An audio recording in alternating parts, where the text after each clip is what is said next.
10 milyon so'm skid narxda Jetour X70 Plus 1.6'lik full pozitsiyasini qo'yib beramiz do'stlar. 2024-yilda ishlab chiqarilgan. Mashinamiz o'zi bahosi 285 milyon so'm turadi. 10 milyon so'm arzondan 275 milyon so'mga qo'ydik do'stlar.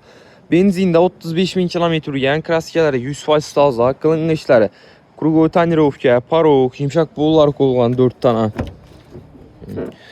Pamitli sidinalar elektronli, abduf, abagrev, panorama lyuk, 360 gradus kamera, rullarında cruise control, multimedia, sport, normal, eko rejimde hareketlenip beradi avtomobilimiz do'stlar. Xulas full pozitsiyasi.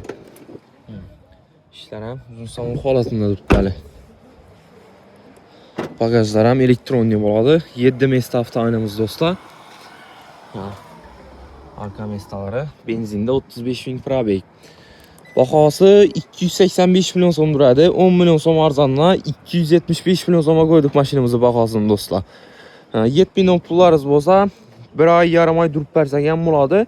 Hafta kredit oladigan bo'lsangiz, sizga kredit grafiklarni ham hisoblab chiqarib beramiz. Barter ham ishimiz, barter ham mashinalaringiz bo'lsa, kezlar ustida pulni yassak, barter ham qilamiz do'stlar.